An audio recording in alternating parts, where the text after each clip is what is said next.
Hello and welcome to some more Star Citizen. It is day 7 of the Intergalactic Aerospace Expo 2952, and we have Crusader Industries and Tumbril Land Systems taking the show floor in the Apex Hall today.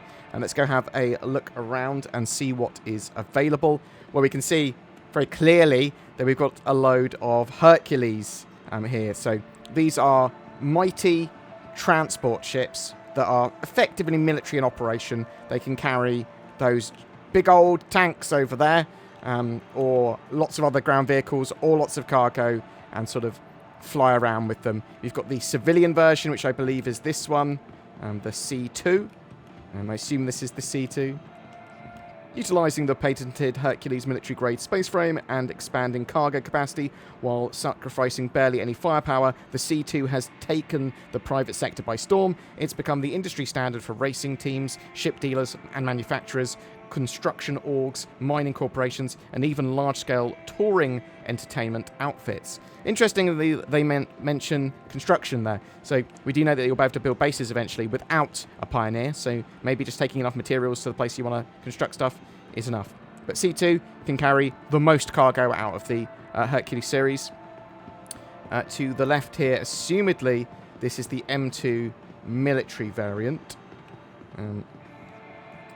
At the back there, I would expect it to be the A2. So we've got the M2. Basically, it gives up a bit of its cargo for the ability to be a bit more armoured.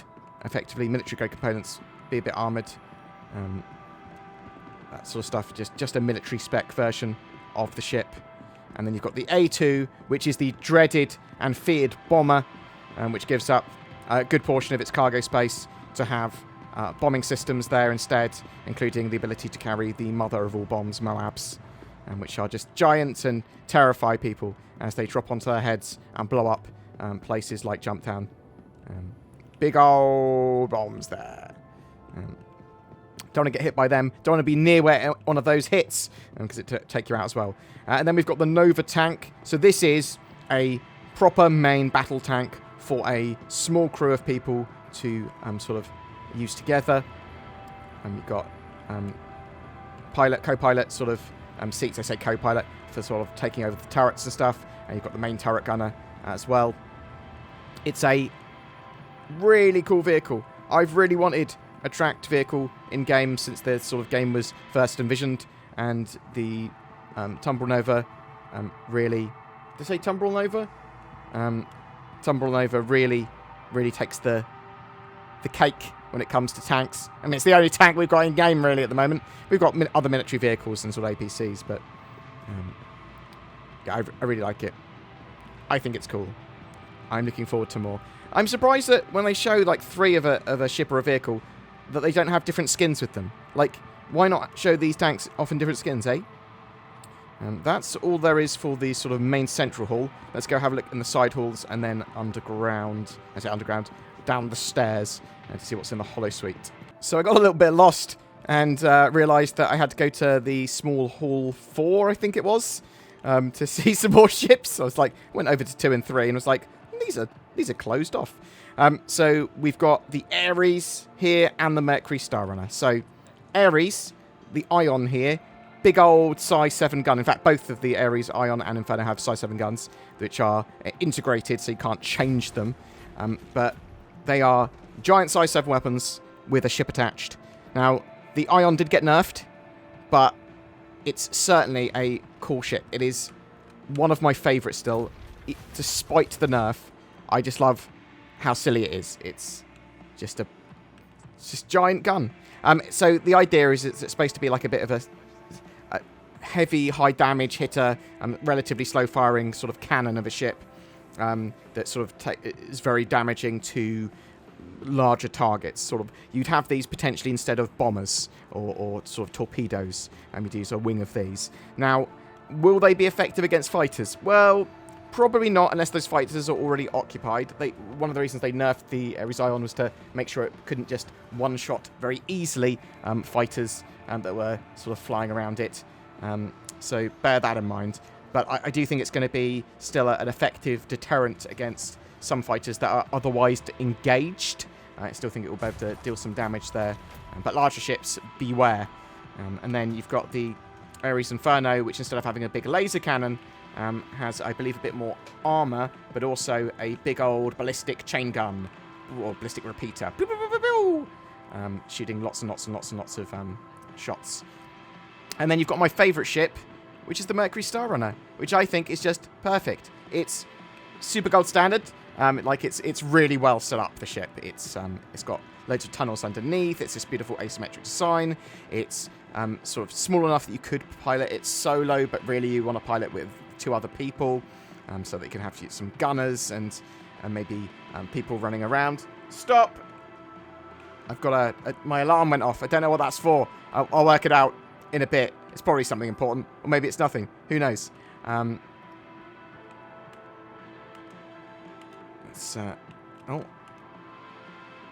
Let's have a look inside. So, big old cargo bay, and then you've sort of like got back there. You've got some data sort of stuff going on. Can I? Oh, I can. I just climb through the elevator. Don't worry about it. So you've got a data storage here because the ship is supposed to be a data runner.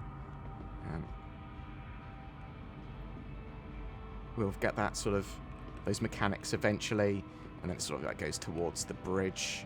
And do I have to individually open the doors? No, they opened just poorly. And we've got the little secret vent system here where this gentleman is going to enter. Oh, do you want to open for me? Lots of nice clicky buttons to open doors and to turn on lights. And oh, yeah. Some turret access and some cool stuff like that as well going on. But one of the cool things is there's lots of little secret hidey holes. So that gentleman went into the vents a minute ago. Oh, got a weird bug there. Let's show you in somewhere that's got a bit more lighting. So you can open this panel basically up, and this will open up a little side door. Got another one in the room that I was just in, and that takes you into... Sorry. Oh, no, sorry. I'll let you through. Come on. Come on. It takes you into the vents, which then allow you to get around the rest of the ship. You can open these vents up and get into different rooms. I just really like the Mercury Starrunner. I think it's one hell of a ship. It is my favourite ship by, I'd say some margin, but there are so many other ships that I now love that margin is slimming somewhat. So, yeah, definitely rent a Mercury Starrunner. Check it out. Check out all the ships. Why not? You get them for 48 hours a piece. And let's go check the underground halls, or the halls down the stairs. So what do we have downstairs? We've got a load of Cyclones. So this is my favourite version of the Tumbril Cyclone, which is the turret and missile turret combination, the Cyclone MT. So there's also just the turreted version, but why have just a turret when you can have a turret that also has missiles as well as a gun? So basically these are 2 to 3 seater buggies based on whether or not they have got a gun turret there. This is the AA version here, so I believe it's got an EMP question mark and a load of missiles for shooting at targets above. Did I make up that's got an EMP? I might have made that up. I thought it had an EMP as well. Citation needed. I do know a good amount about Star Citizen, but sometimes I have to refer to my notes. So when I'm doing stuff entirely off script, like running around the Expo hall, well, sometimes maybe I'm a bit of a dum-dum. We've got the standard Cyclone here, if you just don't want any guns, but you want to be able to take cargo instead. So, yeah, little cargo transport capability. Got the racing version, which is going to be very useful as Star Citizen starts to have more and more integrated races in the persistent universe. And then we've got the RN, the Scout version. So this is supposed to be like potentially deploying little beacons or detecting stuff on the ground, mapping as you go around a planet. So if you're an explorer, then maybe you want an RN, or even if you're sort of like using them for military purposes and scouting out enemy bases and finding stuff like that. Let's have a look to see what's in the... I keep on calling them hollow suites, but they're display halls. It's hollow display hall. So first off, we've got the Tumbril Ranger. So these are wheeled bikes that people seem very, very hot for. And we don't know when they're going to be in game. I'm hoping that we see them middle to hopefully mid next year, mid to late next year. I think a lot of people are looking forward to wheeled bikes. We've got the Spirits. So yeah, this is the Crusader Spirit. Let's bring my camera down somewhat. I think that's just the standard C1. But I really like the Spirits. They're effectively an alternative to the Cutlass series. And yeah, you've got one that's sort of like more of a cargo ship. You've got one that's more of a mini A2 bomber. And you've got one that's a luxury passenger transport as well. But I really dig the Spirit C1 as an alternative to the Cutlass Black, although it is in concept, so we'll have to wait and see. And then what do we have here? We have the... Is this the Genesis Starliner? It is. Good old Genesis Starliner. So this is for mass passenger transport, and there may be gameplay associated with getting people to buy tickets from you, getting those people to the correct destination in a timely manner, and making sure you service their needs as you fly around the sort of the verse, with, like, you know, air hostesses and things. So I think it's a lot of people are oddly excited about that ship. It's one of my mates Zen's favourite ship. It's Disco Lando's favourite ship, although he's contractually obliged to say his favourite ship's the Carrack. Yes, Genesis Starliner. I think it's a cool ship. Is that it? Yes. So that's it. Let's go check out the website to see what's actually on sale today. Come on!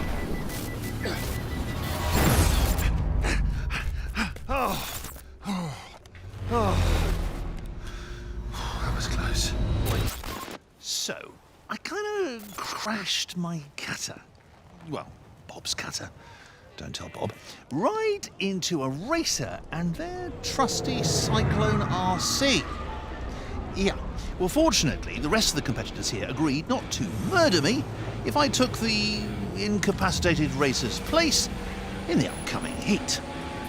Let's see if I can beat my time on the Tumbril test track. Here we go! Woo-hoo! Shit!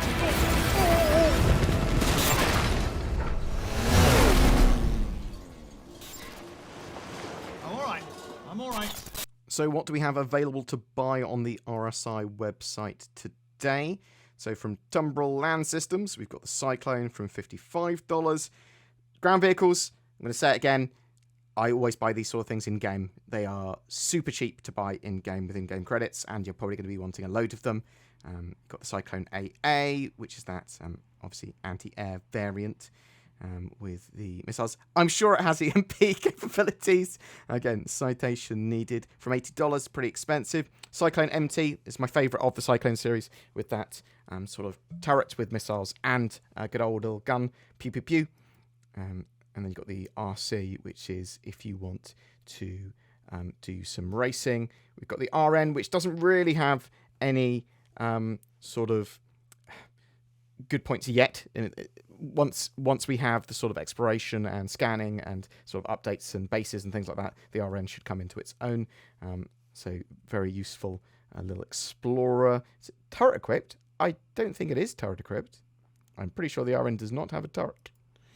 And then you've got the Cyclone TR, which is from $65, and it's just turret without the missiles. How much is the difference between the missile turrets? It's a $10 difference. I'm getting in game. Nova Tank, also known as the Tonk, cool mainstay battle tank. Sort of got solid anti-air weaponry on it. I think it's got like energy missiles or something? Question mark. Big old main battle turret. Cool little crew can run it together. Going to be absolutely fantastic and devastating on the ground. We've got the Tumbril Rangers. Now the Rangers are very much in concept still, and they're sort of building them out. We've got the basic Tumbril Ranger, the CV, with cargo capabilities. You've got the RC, which is the racing variant. Then you've got the TR, which has forward-facing guns on it. Yeah, I say, yeah, with all the ground vehicles, get them in game, and almost certainly. And then we've got a War Bond daily deal for a Cyclone MT to get it a bit cheaper with 10 years insurance as a CCU. Is it $10 cheaper? It's $10 cheaper. That makes sense. What else have we got? And then let's check out Crusader Industries. So, what do we got from Crusader? So, we've got the Concept Spirit Series, the A1, $175. Pretty expensive, but it is a cool little mini bomber. Gravity bombs as well. Then we've got the Hercules A2. So, that is the big boy sort of military heavy bomber with those mother of all bombs on board as well. Lots of firepower. From its weaponry too. $750 though. It is incredibly expensive. A bit too rich for my blood. Got the Ares Inferno, $250. Big old size 7 gun. Cool heavy fighter. However, I think there are other ships that do its job that are potentially a bit cheaper. And for $250 you could buy a Corsair or something and just have loads of guns. Got the Ares Ion, again, $250. Rather than having a sort of ballistic repeater, it's got a slow-firing sort of laser cannon instead. We've got the Spirit C1, $110. It is my preferred ship, I think, for my upgrade path now. So you sort of like have a starter ship, and that starter ship probably at the moment is going to be a cutter. Realistically, so you have your starter ships and then you move on to something else. Now, I would almost always recommend moving on to the Penguin, the Avenger Titan, and then after that I would have suggested going on to a Cutlass Black, but now instead I'm going to say I'm going to prefer to go on to the C1 once it's in game. It is in concept at the moment. We've got the Hercules C2, $400. It is a big transport cargo ship. You can carry some like ground vehicles like the tanks even to battle. Really, really useful ship. We've got the E1 Spirit, $150, luxury passenger transport. Again, it's sort of moving into quite expensive territory, but it's a very cool specialized ship if you're into that sort of thing. Genesis Starliner, very much in concept, sort of that 747 or sort of commercial air flight gameplay for passenger transport. $400, cool ship. Again, quite expensive though.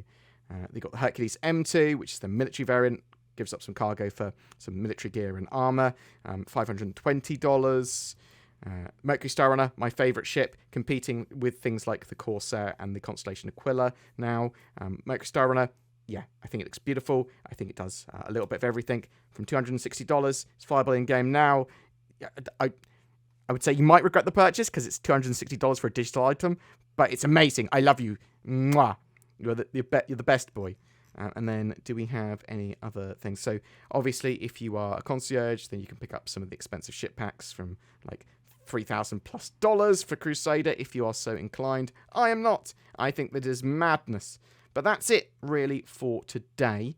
Now tomorrow we have more ships as always. So the 25th we've got Misk, and then the 26th on the Saturday, we've got Robert Space Industries with another new ship, the RSI Galaxy. So I'm looking forward to that. I'm interested to know what you think. Have you picked up anything today on the Crusader Industries and Tumbril Land Systems Day? Are you excited for the rest of sort of the Intergalactic Aerospace Expo? What are your thoughts? I'd love to hear from you in the comments below. Hello, I'm Winston Churchill, and I use NordVPN to defend the Internet Empire. We will fight the ants on the beaches. We shall fight on the internet. We shall fight the trackers and the malware. Whether we want to watch Netflix for another country or have greater accessibility to the internet, we will defend our island home. At any rate, that is what my program tried to do. Thanks, Winston Churchill. What? What do you mean, Tin? That wasn't Winston Churchill? Point still stands. Go to nordvpn.com/BoredGamer to get yourself discounted NordVPN, or use the links below. Every month we have a ship giveaway. For November, we're giving away a Crusader Spirit C1. It's a fantastic looking multi-role ship that can fit a vehicle in the back or a load of cargo, and it looks really cool. It's got loads of forward-facing weaponry and a tractor beam. As it's a concept ship though, the winner will have a Cutlass Black in the meantime as a loaner. It comes with access to the game and lifetime insurance too, so bam! Even if you don't have Star Citizen stuff yet, you can get straight into the game with this. It's all you need. Just comment on any of my videos this month to be in for a chance of winning. a massive thank you to everyone that has used the join button under my videos to become a channel member, and my Patreons. You guys are awesome. It really does help the channel. Please consider becoming one of those lovely people too. Thanks for watching, and I'll see you in the verse.